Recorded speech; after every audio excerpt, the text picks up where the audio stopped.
The first half of the book is 20 scenes and the second half of the book is 40 scenes. So what actually is Brandon Sanderson's outlining method? But the events of Act 3 happen in the fall. I did this and I was like, oh my god, I'm gonna have like 45 scenes, it's gonna be perfect. Hello! Welcome back to my channel. I am Nicole Wilbur. I am a writer and story nerd.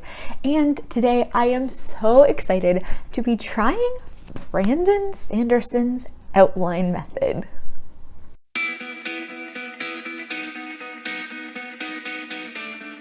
If YouTube has not yet suggested Brandon Sanderson's lecture or YouTube channel to you, Brandon Sanderson, the fantasy writer, has a YouTube channel, and on it he's posted his lectures at BYU. They're amazing lectures. It's incredible. It's an incredible resource. If you haven't checked it out, go check it out.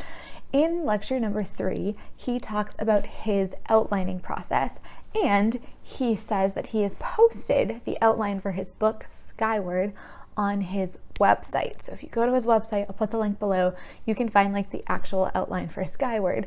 Now I am working on the second draft of my novel, 1837. It was a disaster, the first draft, which you can hear about up there, and I am working on redoing it. And I've been doing a lot of brainstorming, and when I watched Brandon Sanderson's lecture and looked at the outline, I thought, you know what? I feel like this could really work for me. So that is what this video is. I am going to sort of take you through what his outline actually is, then how I am applying it to my novel. I'll probably do a few snippets in the process, like a little mini vlog in the middle, and then at the end I'm going to talk about the strengths and weaknesses and if it worked for me. So what actually is Brandon Sanderson's outlining method? Well, he uses Microsoft Word and he creates a document and he uses the divider feature to break it into sections. So he has a section for characters, he has a section for setting, and he has a section for plot.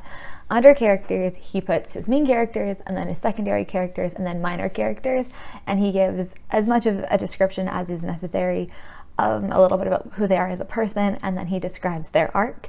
In setting, he covers things like physical, cultural setting, and then in plot, this is what I'm super interested in. Although I like the idea of having everything in one document, the plot is what I think is really cool. So he identifies the different plot threads that he has in his story. Like, he was talking about Mistborn, and he said there's an information plot, there's a heist, there's a master-servant plot, and there is like a relationship sort of love story plot. And so he'll go through and he'll write bullet notes of everything that has to happen for that plot individually. And then he will put those threads, those jot notes kind of together and weave them together under this plot section. And I'm going to try to do this same thing. So what do I have now? I have a notebook full of jot notes and brainstorming notes and like a freaking mess, basically, of things about characters and things about the plot, and it's really difficult to go through it and like decide what I decided on finally, if that makes sense, because I would write something and be like, oh no this, oh no this. So I am going to start kind of pulling all my notes together and typing them up into this document now, and I will update you as I go. Okay, so this is taking a little bit longer than I thought. I only have one character description written so far, the one for one of the main characters. I'm trying to copy like a similar style to how Brandon Sanderson does his descriptions in the outline. Their role is in this series, giving a little bit of background, saying what they're like now, and then talking about their arc. The arc is the one that I'm like, is this story, like, are there weaknesses effectively being challenged by the story and having an impact on the story? And I think so, but I don't know for sure. But that's okay. I need to move on to the next character. I've been on this one for like an hour. This is gonna take longer than I thought. Good morning. It is really early on Monday morning. Well, really early. It's like 7 something, but I just woke up, so I'm super tired. I wanted to give you an update though on the outlining from the weekend. So I have finished doing what Brandon Sanderson does for his characters. So he gives like little descriptions of them, their backstory, where they are when the story starts, and talks kind of about their arc. I will say though that actually like writing little character descriptions has been so good. And so I just finished all the characters yesterday. It's now Monday. Obviously the 2 things that I have left to do are the setting, description, and the plot. Now, so it's Thursday, and the verdict is I love this method. This outline sort of thing is so perfect for me. I'm really, really enjoying it, and it's really, really helping me with my story. The thing I liked most, I think, is that the idea of deciding what are the major plot threads and then writing out little jot notes for each of them. So he would say, okay, so I have a heist plot, we have to have a scene where they say, these are all the problems that we have. And then we have to, introduce the newbie to something. And then at the end, there has to be this reversal. So that kind of plot archetype. So I did that first. So I have it's a rebellion plot. It's more of an information plot. And I jotted down all of the actions and things that would need to happen in the rebellion plot. And then I went through and I did it for a relationship plot, and then I did it for another relationship plot. That was super duper helpful for me because I was able to think through ensuring that each thread was a complete story and think through where the holes were in each one. And then I came to it and I said, okay, what is the actual novel structure? And this is where the outlines become similar again. So my novel has 4 parts. He said his novel has 5 sections. Mine is winter, spring, summer, fall. And then we got to the weaving bit, right? So where you take scenes that you have listed from each of my 3, it was more like 2 major plot threads and then a whole bunch of other things that I wanted to include, like little character development moments that I needed. And then I sat down and I said, okay, let's weave these together. And what was really, really cool about it was I would sit there and I would say, okay, so what do we do first? Well, I need to choose like which one of these plots starts off the story. Then I'd say, okay, it makes sense for this one to happen and then this one. So this thread happens and then this thread happens, right? So it's kind of weaving it together. The coolest moments were when, I'll give you an example. So I had an idea for a scene that was just kind of floating. The idea for the scene was that there should be a fire because I was reading a primary source from 1837, Winter Wanderings and Summer Fun or something. It was written by this woman who was traveling by herself, actually, from England, and she was visiting the States and Canada. She didn't like Canada very much. She was actually, I was a little offended by her writing, and it was very racist also. She described the setting, so it's a primary source, so it has value from a historical perspective.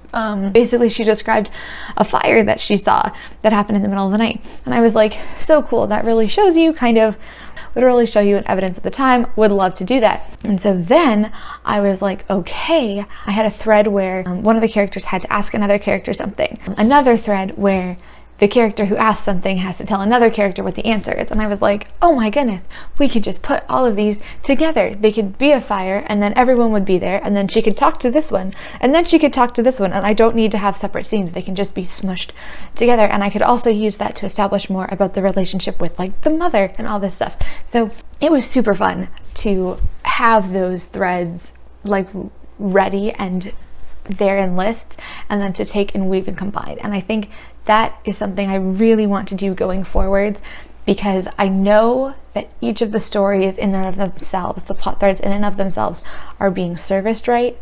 And then you get to the meat of weaving things together. Well, I do it kind of in 4 acts, or I was thinking of it in 4 acts. So we have winter, which is about 13 scenes, spring, which is about 11 scenes. I did this and I was like, oh my God, I'm gonna have like 45 scenes. It's gonna be perfect. And then we have Act 3, which was 20 scenes. Because it encompassed, this is both summer and fall. I struggled for so long because I was like, I want each act to be a different season. But I was like, but the events of Act 3 happen in the fall. And it took me so long to realize your parts of the book, like part 1, part 2, part 3, part 4, whatever, don't necessarily have to perfectly line up with like the acts in my brain, because all of these are like constructs, right? It's just me thinking things and how it helps me think of the story. So like I can go to fall and still be in the structure wise Act 3, but like season wise it's now fall, because I was like, I can't pretend summer goes until December. It's like, no, of course you can't. It's fall. We start fall. We're fine. That was a long struggle to place this one word. And then we had Act 4. Wait, no, we're still in fall. Then we had Act 4, which is 19 scenes. So basically, the first half of the book is 20 scenes, and the second half of the book is 40 scenes. I feel like, because nothing is written, this is not something to freak out over at this moment. It is more just something to keep in mind that one half might be heavier than the other half. So I have a 6,000 word outline. I'm just gonna add some more setting things to it. What is kind of the verdict here? The verdict is, I want to use this outlining process for every other story that I do. Obviously, you never do the same thing for a story, but this really helped me. I have been doing it in a more laissez-faire way up till now, with like cue cards and signposting, and I really, really like getting into the details of what each scene is. I don't like doing it in a spreadsheet because that feels too unmovable. I don't like writing it down because that's harder to move around, and then I lose the cards and they get all messed up.